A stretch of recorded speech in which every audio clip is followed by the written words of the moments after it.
Sinclair Broadcast Group, connecting people with content everywhere. This is a 7 News Your Voice, Your Vote special. Virginia's 10th Congressional District debate. Thank you for joining us this evening. I'm Scott Thuman. Tonight, we are hosting a live debate for the 10th Congressional District in Virginia. Facing off tonight is Republican candidate Mike Clancy and Democratic candidate State Senator Suhas Subramanyam. Thank you both for being here. I am also joined by 7 News reporter Nick Minach, who's going to be serving as a panelist this evening to ask some questions as well. Here are tonight's debate rules. There are no opening statements.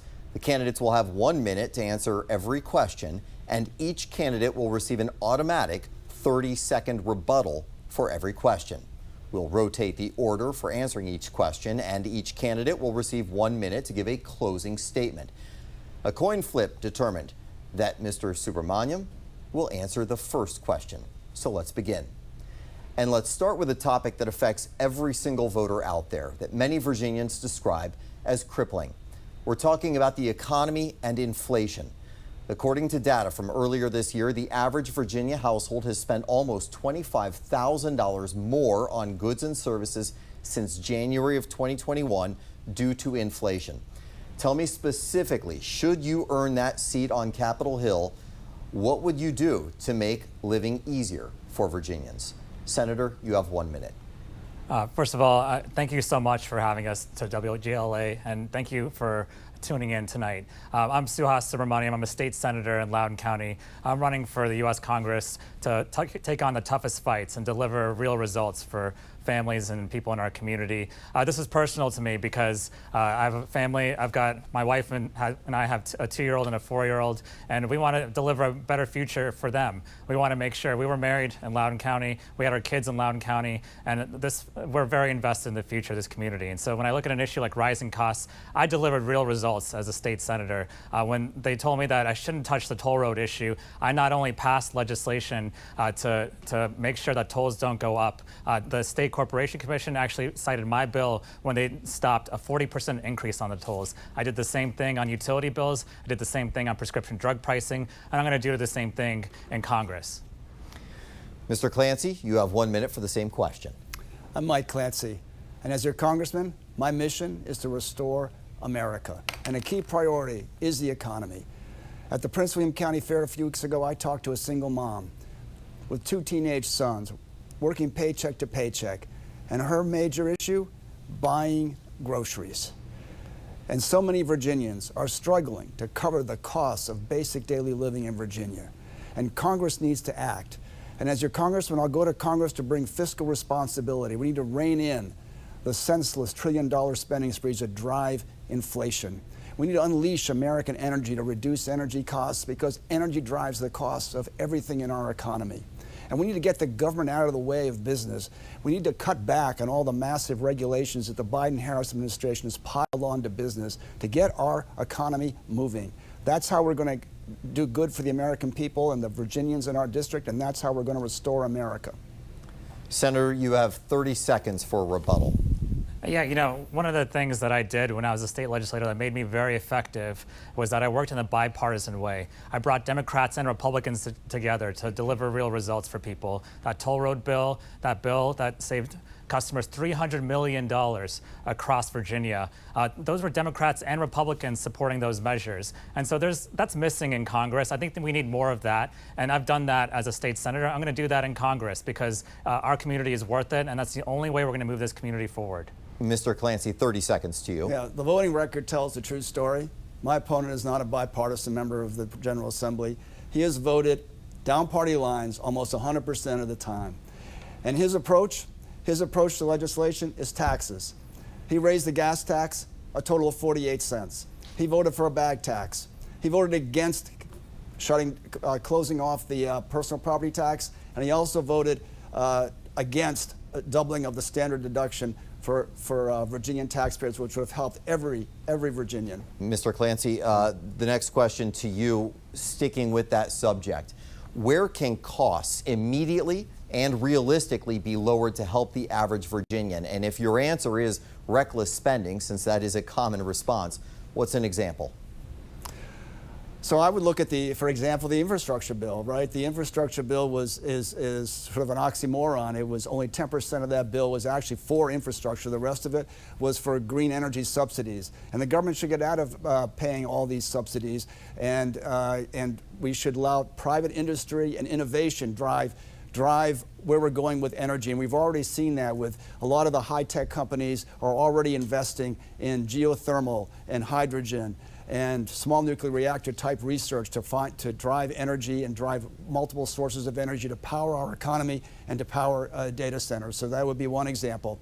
We can also talk about toll roads. Toll roads prices have risen exponentially across this district. It's $40 to go from Loudoun County to DC on tolls. Those are roads for the rich. We need to slash those tolls and drive them down to zero and make the roads accessible for everybody and clear up the congestion on the local roads.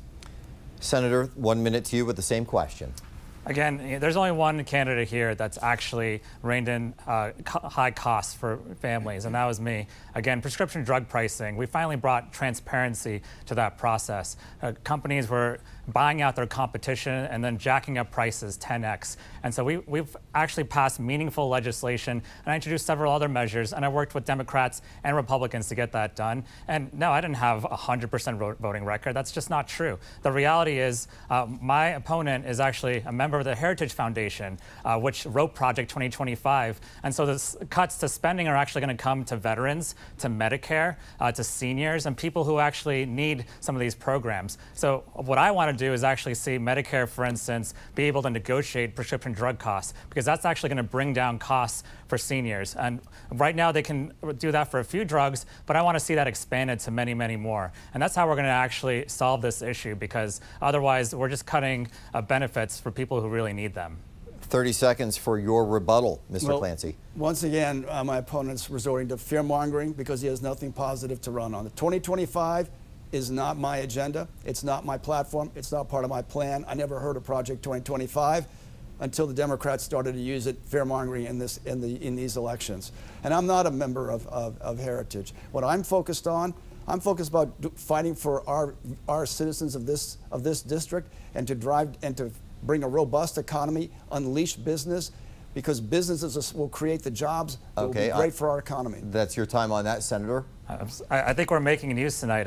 My opponent actually put on his website that he was a member of the Heritage Foundation, and then took it off, curiously, his website as soon as Project 2025 became unpopular. But if you look at Project 2025, it actually is his agenda, because you're looking at the cuts that you're going to make, Medicare to seniors to veterans. And maybe you don't like the branding, but the reality is that my opponent was a member of the Heritage Foundation. So I'm going to ask my opponent, were you ever a member of the Heritage Foundation when they were writing Project 2025?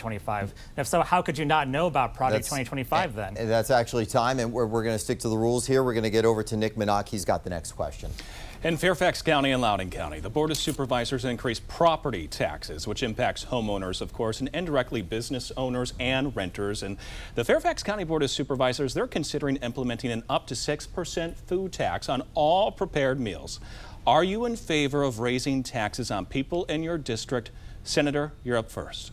Yeah, you know, when I was a state senator, I actually worked really hard to get people tax rebates and make sure that we lowered the tax burden for middle-class families. So during COVID, it was a very difficult time for businesses and for working families in our district. And so I worked in a bipartisan way with a Republican governor and a Republican House to actually deliver real results for our families. So when businesses needed help, we helped them. When seniors needed help, we helped them. And so I'm going to continue to do that in Congress. And again, I think what we need in this district is someone who can work across the aisle and get things done, no matter Democrat or Republican, who will keep an open mind, who will listen to people on both sides of the aisle. My opponent is a self-proclaimed MAGA extremist. He even wrote an article about this. And that's not the type of politics we need. He's entitled to his views, but the reality is that those types of folks in Congress have not delivered results for their communities. So I think we deserve better in the 10th district. Mr. Clancy, you have 1 minute. My opponent has a radical liberal voting record. He has voted to raise taxes time and time again. He raised the gas tax twice. He voted for a bag tax. And when it was time to cut taxes, like doubling the standard deduction, like eliminating the car tax, he voted against that legislation. And yes, I support reducing taxes. there's too much tax burden as it is. We need to lock in the current tax cuts that are about to expire, and we need to, and the Harris-Biden administration, they are proposing massive tax increases on business that would be just devastating to our economy and to our ability to compete globally. So that the agenda for me is reduce taxes to energize the business community and to relieve the tax burden on individuals. Senator, your chance for a 30-second rebuttal here. Yeah, again, my opponent still hasn't mentioned anything about his membership with the Heritage Foundation, whether he was ever a member of the Heritage Foundation. And I think the Heritage Foundation would say that they're going to cut taxes maybe, but they're also going to cut benefits for seniors, for veterans, for people in our district. They're also going to fire federal workers across our district, federal civil servants, federal contractors. That's going to decimate our economy in Northern Virginia and the 10th District, and we can't allow that to happen in the 10th District. Back to you, Mr. Clancy. I'll try to be as definitive of this as I can. The Project 25 has nothing to do with my agenda. It's a 900-page policy document that the Heritage Foundation has been writing these types of policy papers since the 1980s. It is fear-mongering to try to pull things out of that policy document and try to say that's part of my policy. I'm not a member of the Heritage Foundation. Years ago, I made a donation to the Heritage Foundation. I've had no role in the 2025. I've never worked for the Heritage Foundation. I've never attended We'll stop you right there, Mr. Clancy. Foundation. That's your time. Now, on the subject of guns, Virginia's Department of Health says its last count done for the year 2022 shows there were more than 2,700 emergency room visits from gunshots. On average, 3 Virginians died every day over a 6-year span due to firearms. Parents worry about sending their kids to school. Others worry about being a victim while just out living their daily lives. Mr. Clancy, does this country need more gun control, and would you vote in support of measures like an assault weapons ban or more scrutiny for background checks? Yeah. Laws attacking law-abiding citizens is not the answer. When we look at these gun issues, it's mental health care is the key issue. When we look at these shootings, they're tragic. But just like in Georgia, this was a mental health issue. And it was an issue identified a year ago, and the community failed by not intervening in that case, and we had a tragic result. You can look at the city of Chicago. The city of Chicago has the most strict gun laws in the country, and yet it's the murder capital of the country. Back on July 4th weekend, they had over 100 shootings. The criminals have the guns. We need to get the guns out of the hands of criminals, and we need to have strict sentencing for criminals. And my opponent voted for legislation against legislation that would have strengthened the penalties for crimes with guns. He'd rather protect the criminal than our community. Senator, 1 minute to you for the same question, please. Yeah, you know, I was a leader on gun violence prevention in the General Assembly. I passed several pieces of legislation. Many of them were bipartisan, including safe storage. If you're a law-abiding gun owner, then you should support safe storage. And in fact, Republicans across the board voted for it. And we even gave tax credits for people to afford that safe storage. We're okay with people defending themselves and being law-abiding citizens. But the reality is that right now we're seeing a gun violence epidemic. It's the #1 killer of children in America right now. And look at the Georgia shooting that just happened, for instance. Thoughts and prayers are not enough.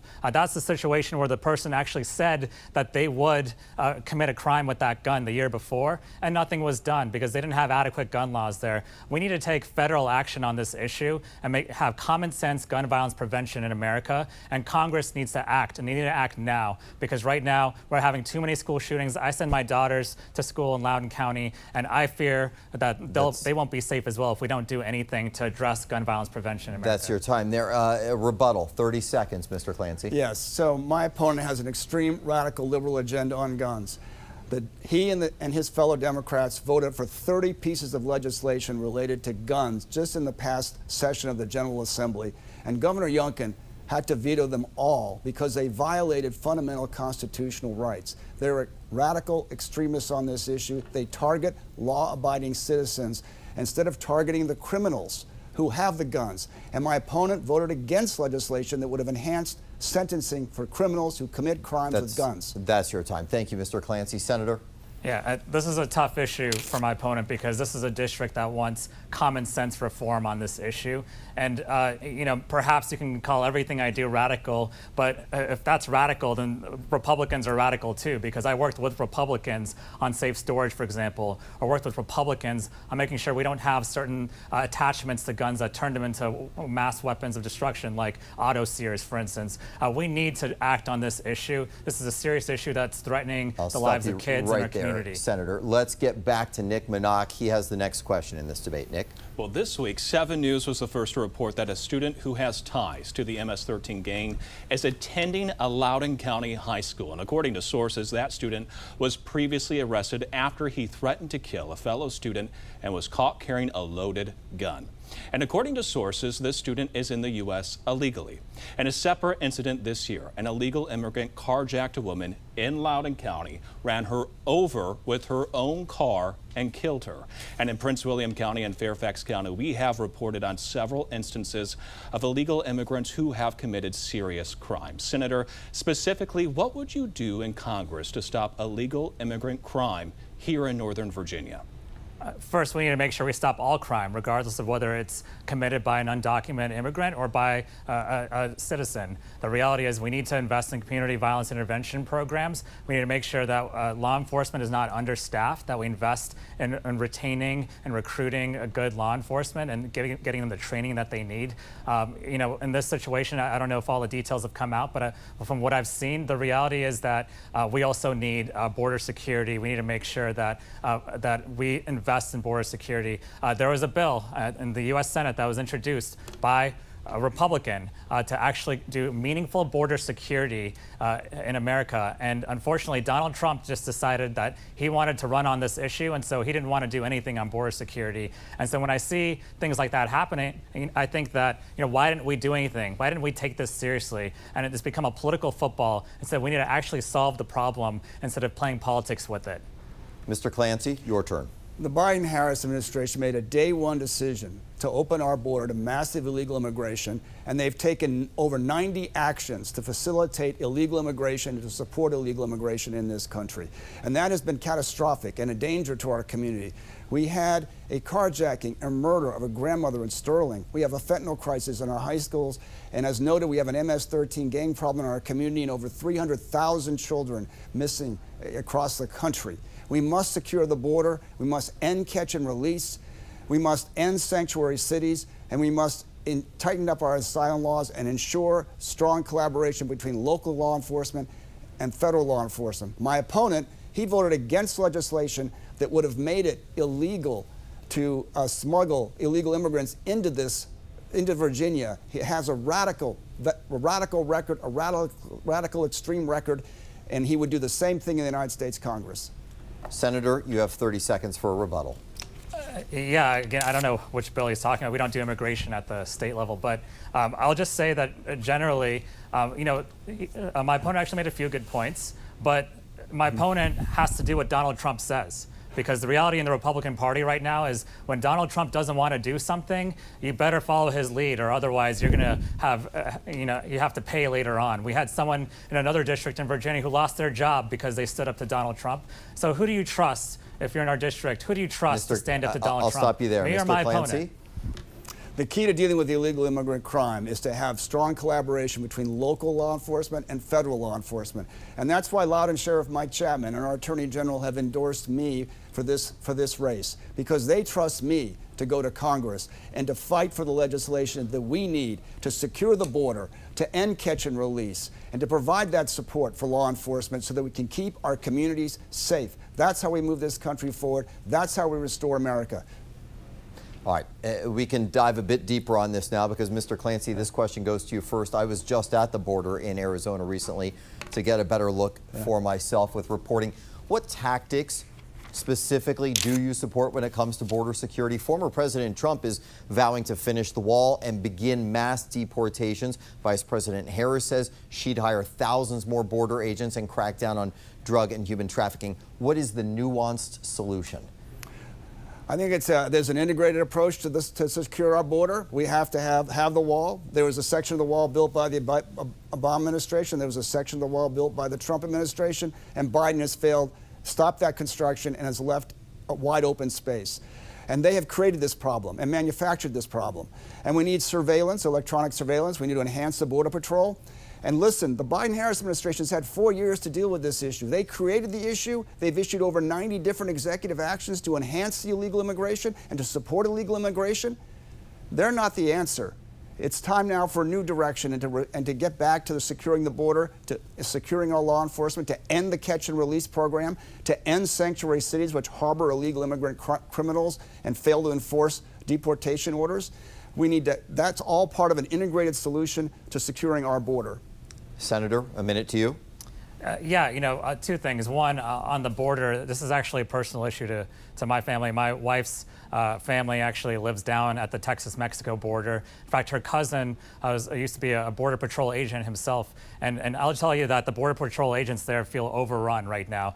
There's so many people coming over that they have to actually let some people go, right? And asylum seekers are coming, and it's a 5 to 7 year process right now to even process them.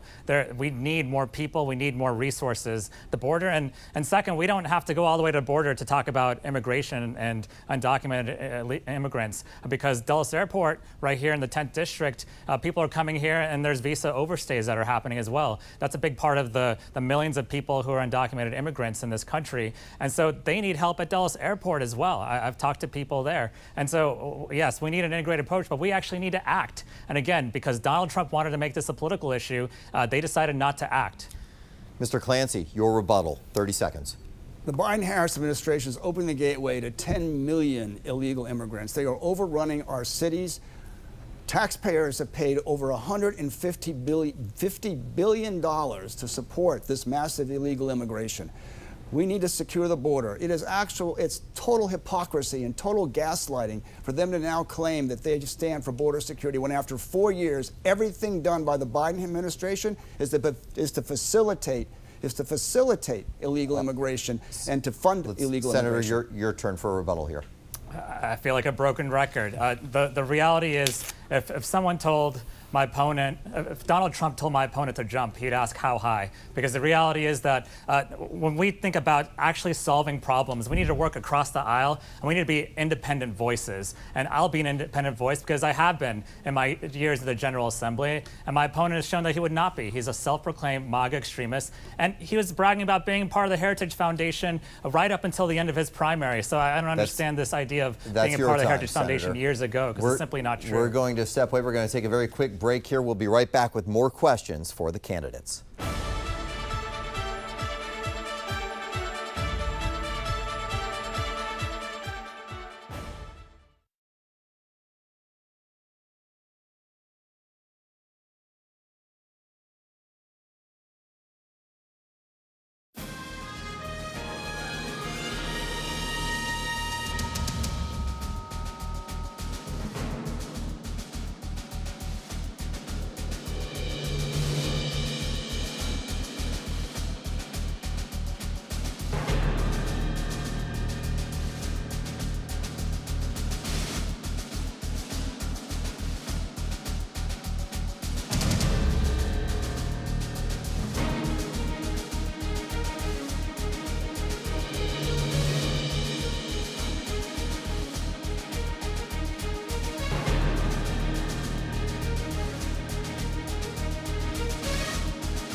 Welcome back to the 7 News Live debate with candidates for Virginia's 10th Congressional District, Republican Mike Clancy and Democrat State Senator Suhas Subramanyam. Let's get back to the questions. Senator, when it comes to abortion, one of the more intense arguments at the moment is what role, if any, that Congress should have. Does this strictly belong in the hands of state lawmakers to determine what's best for their residents, or should the federal government intervene, for example, to codify the rights and protections that Roe v. Wade provided until recently? We have to take federal action to protect reproductive freedom in America, because right now what's happening in states across the country, there's, I believe, 20 states now that have banned abortion. And you look at Oklahoma, for instance, where a woman was told to go out to the parking lot and bleed out because the doctor was too afraid to treat her. You look at Alabama, which is banning abortion, and then going even further and banning IVF and access to contraceptives. And you look at Georgia, where a few women even died because they couldn't get access to reproductive care. The reality is that it should not matter what your zip code is to get reproductive care and to have bodily autonomy. And so we have to make sure we protect women all across this country, and Congress needs to act. We need to codify Roe. We need to make sure that when women want to get treatment that they need, that they can get that treatment, because otherwise we're seeing what states are doing right now, and it's completely unacceptable. Mr. Clancy, 1 minute to you for the same question. Yes.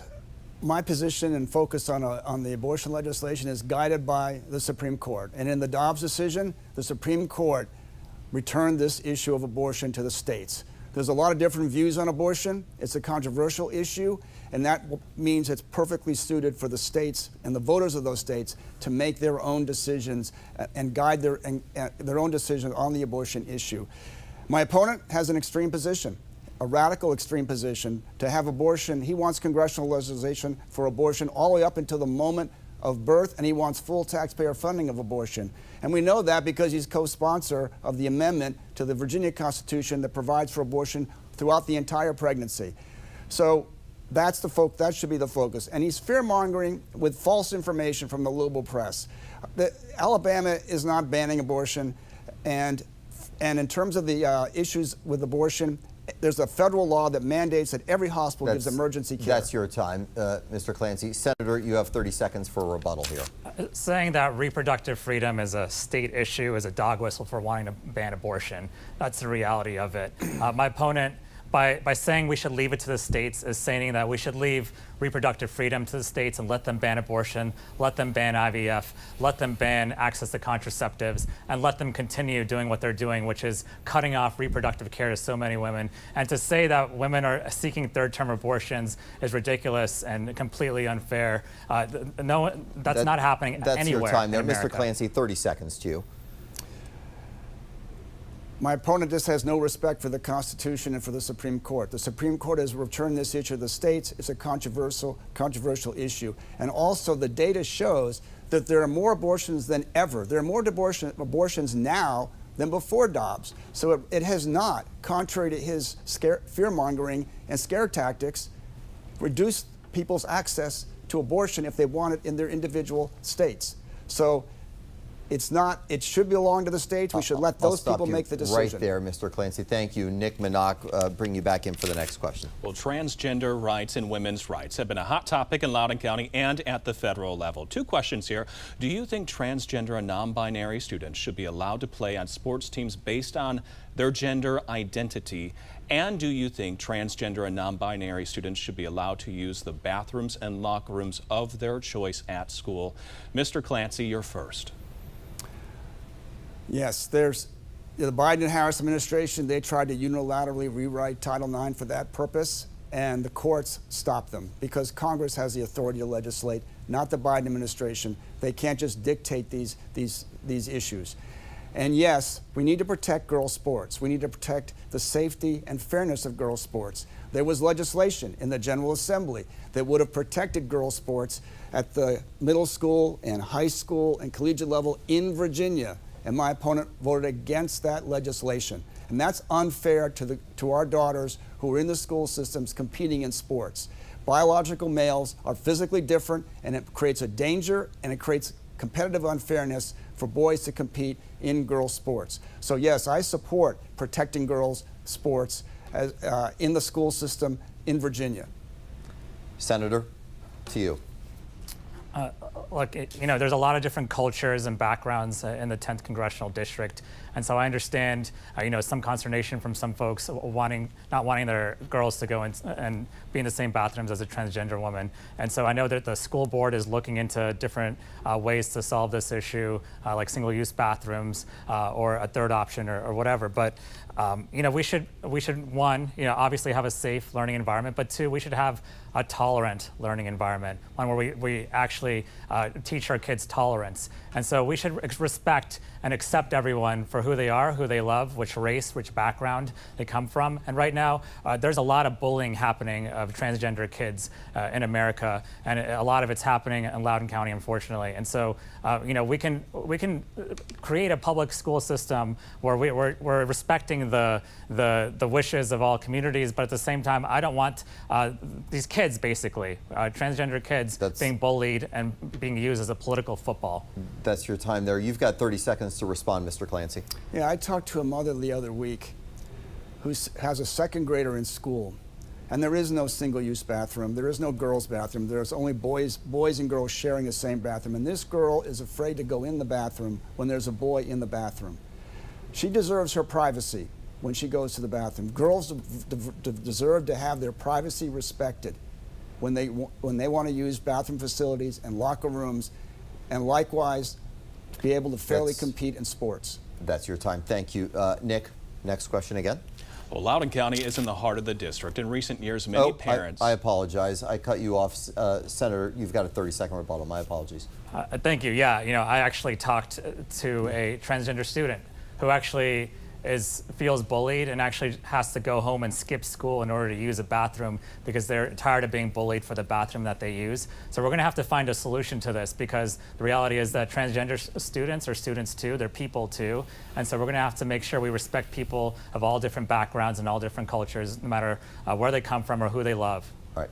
Thank you, Senator. Apologies there. Nick, over to you. Well, and we've mentioned Loudoun County because it's really in the heart of the district. In recent years, many parents have been concerned about school safety, a lack of transparency, and Loudoun County Public Schools not listening to parents. This year, the Loudoun County School Board, for instance, shut off cameras during public comment when parents speak to the school board. Senator, what would you do differently to ensure your constituents felt heard if you're elected to Congress? And do you think parents have been treated well by the Loudoun County School Board in recent years? Yeah, I'm a Loudoun County parent myself. I want to make sure that I have a voice in my students' education. I want to make sure that I'm notified about things as well. And so when I had the opportunity to vote on legislation regarding being notified about overdoses in our schools, I actually voted for it. And so my opponent talks about, towing the Democratic line, and that was a bill that actually a lot of Democrats voted against, but I voted for that. And I actually even introduced legislation to let parents know when their students are being bullied, when they're a victim of bullying. I also want to make sure that I know when my students are in a position where they may feel suicidal or express suicidal thoughts, because that way we can prevent student suicides, which is a big issue right now in Loudoun County. And so this is personal to me. My girls, I want to make sure that they have a bright future, that they're going to schools in which they have a good learning environment, a safe learning environment, and that I'm a part of their education process. Mr. Clancy, 1 minute to you. So I've been at the school board fighting for our children and fighting for parents' rights. And my opponent has a radical extreme voting record on all of these issues. He voted against legislation that would require schools to notify parents about sexually explicit material in the curriculum and provide alternative materials and an opt-out option. He voted against that legislation. He voted against transparency in the school system. He also voted to exempt schools from reporting on sexual assault cases, and that led to the sexual assault controversy in Virginia, multiple sexual assaults in the Loudoun County school system, a cover-up by the school board. And then he had a press conference where he attacked the Attorney General, who was trying to investigate those sexual assaults and was trying to investigate the cover-up by the school board. He was more interested in protecting his friends, his Democrat friends on the school board, than investigating these sexual assaults and taking care of the children and focusing on the children and the parents. that he is the most radical extremist that would ever come out of this district. That's your time, but Senator, you have 30 seconds to respond. Yeah, no, that Attorney General press conference, it was because the Attorney General had actually politicized this issue and even emailed back and forth with someone in his office saying, you know, go get him and I'll give you a promotion or get you a job. But one of the things that he talked about was basically book bans. Yes, I did vote against book bans because there's parents now that are trying to decide what other parents should allow their kids to read. So we're talking books like Toni Morrison, talking books like To Kill a Mockingbird. Yeah, I'm going to vote against book bans every single time. Mr. Clancy, you have 30. Once again, my opponent is trying to gaslight and rewrite history. That bill was not about book bans. That bill was about providing transparency to parents so that parents could opt out their child. Read the legislation you voted against. He has stood against parents' rights at every single turn, and he tried to obstruct an investigation by the Attorney General into a cover-up of sexual assault cases because he wanted to protect the Democrat colleagues on the board of school board. He is a radical extremist. All right, let's talk now about health care. Reporting from Axios this year shows that from 2008 to 2022, private insurance premiums and deductibles skyrocketed. For both individuals and families, they went up 89% in that time in Virginia. Residents are having to make very difficult decisions about what they have to sacrifice to afford health care. Mr. Clancy, how do you plan to help them? So I support getting affordable, accessible health care, cost-effective health care for every single person. And the best starting point is private insurance through your employer. There are 150 million Americans right now that get their insurance through their employer. My opponent's plan and the plan of his party is a Medicare for All policy that would take away your private insurance. Second, in terms of the Affordable Care Act and how to increase competition and bring down prices, right now the competition is restricted inside the state. And these insurance companies have divided up the country and restricted competition. The way to bring down pricing is to open up competition across the country so all these insurance providers have to compete, because competition leads to the best quality and the best pricing in every single economic environment, and it will do the same thing in healthcare. Competition, increased competition will bring down the pricing and make healthcare more affordable for those who are relying on the Affordable Care Act. Senator, 1 minute to you now. Yeah, you know, one of the things I hear most when it comes to the cost of healthcare is the cost of prescription drugs. And so I've talked to a lot of seniors in my district who have said that they're sky high, and it's because we've allowed prescription drug manufacturers to buy up all their competition and then raise the price 10x, 20x. And so I want Medicare to be able to negotiate drug costs. I wanted transparency in this market, so I passed transparency in this market in Virginia to make sure that we can hold these bad actors accountable when something like that happens. I also, I worked on the Affordable Care Act when I was a staffer on the Hill, and before that, we weren't covering people with pre-existing conditions, and now we do. And I want to make sure we protect health care for people with pre-existing conditions. My father worked in the healthcare industry, and he couldn't get health care himself because he had a pre-existing condition, and so it was personal to my family. But I want to make sure we do that, and I want to make sure again that my opponent he worked for the Heritage Foundation. He was a member of the Heritage Foundation that's right up there, until Senator. the primary, and so they want to cut Medicare benefits and benefits for Senator. veterans. Mr. Clancy, you've got 30 seconds for a rebuttal. You know, once again, my opponent has nothing positive to run on. He can't run on the Harris economy. He can't run on border security. He can't run on foreign policy because the Biden-Harris administration has lit up the world with weak foreign policy to put the world's on fire and in chaos. So instead, he's fear-mongering with false statements, just lies and lies. We need to focus on moving forward and staying positive and getting to solutions for the American people, and not all this fear-mongering and gaslighting. Mr. Subramanyam.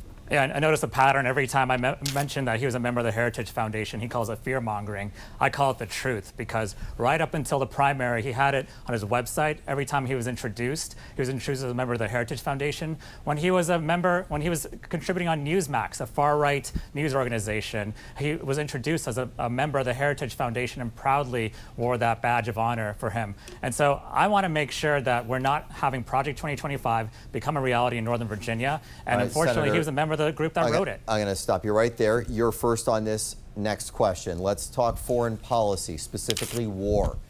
There are currently about 40,000 U.S. troops in the Middle East, and now more on the way due to the fighting between Israel and Hamas.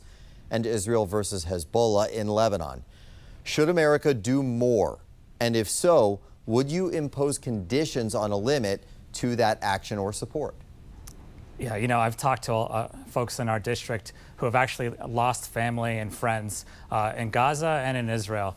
And I had the opportunity to actually visit Israel in 2022 and see some of the communities that were ultimately affected by this terrible thing that happened on October 7th. I've always supported a two-state solution. I hold out hope that that can be a reality, but one of the states cannot be Hamas. That's the reality. But we have to do more. We have to make sure we have a path to peace as soon as possible. And that involves returning the hostages to Israel. That also involves making sure we get humanitarian aid to the people in Gaza and make sure that they can rebuild their community and have someone other than Hamas governing that area, because otherwise we're going to continue the massive destruction of that community and more death. And it's affecting people right here in the 10th Congressional District. And so I want to make sure that we're doing more to promote peace in that region, and that we also avoid a wider conflict that could actually be disastrous for the world. Mr. Clancy, you have 1 minute. Same question. The Biden-Harris administration, through its weak foreign policy, is responsible for this war in Gaza.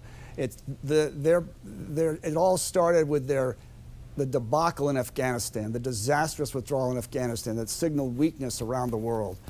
And then their ludicrous decision to back off the sanctions on Iran and to try to use appeasement to deal with Iran. And what happened? They reaped in billions of dollars in oil sales. They then funded and trained and armed Hamas and Hezbollah, which in turn has Hamas launched its October 7th terrorist attack, and Hezbollah's been launching missiles into Israel. This all traces back to weakness in the Biden administration. We need to get back to Reagan's policy of peace through strength. We need to build up our military for deterrence, and we need to strong leadership to bring peace to the Middle East. We need to put an end to terrorism. We need to put Iran back in its box and reinforce the sanctions. That's your time, Mr. Clancy. Senator, you have 30 seconds for a response.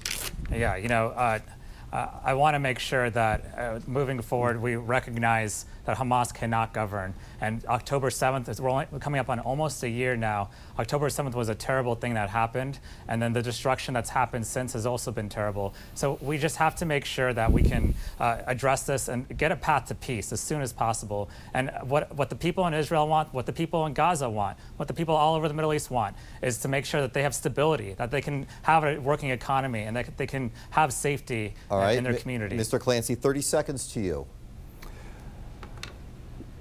In the Middle East, in Gaza, we must get the hostages returned. There's American citizens being held in Gaza.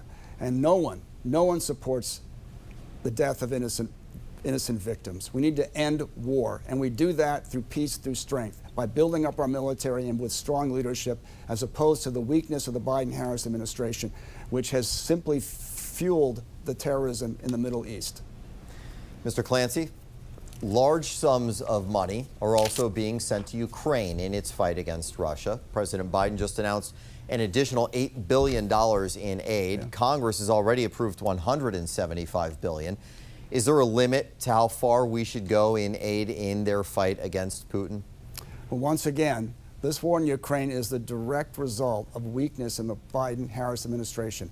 Again, with the disastrous withdrawal in Afghanistan, and with Biden putting a stranglehold on U.S. energy and forcing Europe to buy energy from Russia, helped Russia fund its war in Ukraine. We need strong leadership. We need to unleash American energy so that Europe can buy its energy from the United States and not Russia. And now that we've created this situation, now that Biden has gutted us into this mess, this Biden-Harris foreign policy has put us into this dilemma, we cannot let Putin run roughshod over Europe. We need to support Ukraine with military weapons, not blank checks, military weapons, and we have to have strict accountability for the money that has been sent to Ukraine. Senator, the same question to you. You have 1 minute. We're talking about a lot of foreign conflicts, and You know, I don't support forever wars. That's the reality. But we also have to understand that an ounce of prevention goes a long way. And in the case of Ukraine, unfortunately, we cannot let Russian aggression take over. They cannot be allowed to take over and invade an ally of ours like Ukraine. And so we have to make sure that we support Ukraine with weapons, with training, with anything that they need right now to be able to protect themselves. I want to see us have a path to peace there as well, really, because again, I don't want to be and have that war continue indefinitely for 10, 20 years right now. I certainly don't want to, nor do I support ever putting American troops on the ground over there. But you know, we've seen what happens when one country invades another in the European theater. It can lead to a massive conflict, and so we do want to prevent that. And so I think this is a strategic support that we're doing of Ukraine right now, and I want to continue it. Mr. Clancy, 30 seconds to you for a response. 4 years ago, we had stability in Afghanistan. We had peace in the Middle East. We were negotiating the Abraham Accords. Fast forward to today, the Biden-Harris administration has created complete chaos both in the Middle East and Ukraine. But let's not lose track of what's critical in this election. My opponent would be the most radical, extreme liberal to ever come and represent this 10th Congressional District if he were to win this election. And that's what's at stake in this election. Common sense solutions versus a radical liberal agenda. That's your time, Senator, 30 seconds.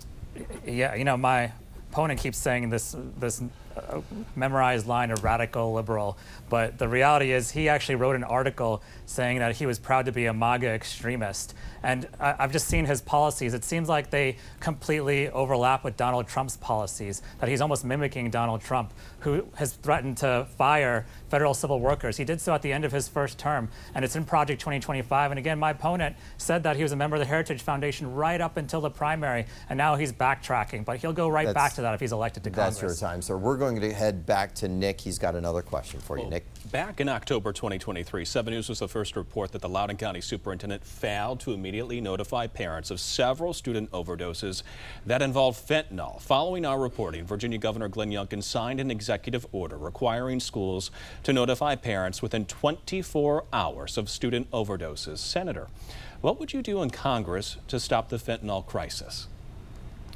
Sure. You know, I voted for legislation to allow parents a notification of overdoses. I think it's important for parents to know, and know in a timely manner, because I know if my daughters were in that situation where one of their friends overdosed, I'd want to know and make sure that that's a problem in our schools. I think in Congress, we need to take several approaches, a holistic approach to this. First, we need to make sure we secure our borders, because a lot of the fentanyl is coming from the cartels in Mexico across the border. Second, a lot of that fentanyl is being dealt by U.S. citizens here, and so we need to identify where they are, and we have to invest in law enforcement to make sure we track that down. And then third, I want to take an approach to money laundering as well, because that's a big part of how that they're making their money when it comes to fentanyl dealing. And so we have to take a multi-pronged approach to dealing with this issue. I know there's bipartisan legislation in the U.S. Senate as well that are working on it. I'd support that. I'd support anything that's put on the table to make sure we can protect our kids from fentanyl. Mr. Clancy, 1 minute to you. And my opponent, once again, is trying to gaslight you. The Biden-Harris administration is responsible for this massive illegal immigration, which has precipitated this fentanyl crisis in our schools. They took over 90 actions to open up the border. So for now to say we can close the border is just hypocrisy. They've had 4 years to do it. They actually had a deliberate strategy to open up the border, which has created this tragic fentanyl crisis. So we need strong law enforcement. But my opponent has opposed dealing with the fentanyl crisis. He voted against legislation that would increase criminal accountability for fentanyl dealers. He voted against that legislation. He decided to protect the fentanyl dealers rather than protect our local community. It's a radical liberal agenda. They'd rather protect the criminals than protect the victims and protect our community. So we need strong enforcement. We need strong collaboration between local and federal law enforcement. And I'm the member of Congress that will deliver the legislation to make that happen. That's your time, Mr. Clancy. Senator, you have 30 seconds to respond. Again, I supported several measures to address the fentanyl crisis, and I will continue to support all sorts of efforts to make sure that we address this head on, and we can't just do it in one approach, and we can't just do gotcha bills, which is what he's talking about. We had so many good pieces of legislation in the General Assembly that we did pass in a bipartisan way, because in the end, we have to address all these issues in a bipartisan way. Democrats and Republicans working together, uniting us and not dividing us like my opponent. Mr. Clancy, 30 seconds. If you want to take on the fentanyl crisis, you have to take on the fentanyl dealers. And no matter how he tries to spin his voting record, he and his fellow Democrats voted unanimously against legislation that would have increased the criminal liability for fentanyl dealers, in particular when they killed their customers because of the one pill that can kill. And we've seen Attorney General Miyares fight this battle, and we need to continue to fight the battle with strong law enforcement, and we need to hold the fentanyl dealers accountable, which my opponent failed to do. That's your time there, but by now, you two are awfully familiar with each other and your policies. Mr. Clancy, tell me what stance your opponent has that you agree with. I agree. I would say that at this point, I agree with his epiphany in this campaign and in this debate that he's ready to address border security, because his party for 4 years has managed a wide open border with deliberate decision making to have a wide open border. I'm glad that he says he's ready to fight the fentanyl crisis, because he hasn't done that through his voting record. So we've heard a lot of epiphanies here today, a lot of gaslighting, but his voting record's his voting record. Senator, the same question to you. Yeah, no, I love that my opponent wants to step up and run for office and put himself out there, because this isn't easy. And I also like the fact that, he wants to represent the 10th Congressional District, because, this is very personal to me. I got married in the 10th District. My kids were born here. And the future of the 10th District and places like Loudoun and Prince William, it's very personal to me. And so I support anyone who wants to help me, if I'm elected, continue to serve the people of the 10th Congressional District in Northern Virginia.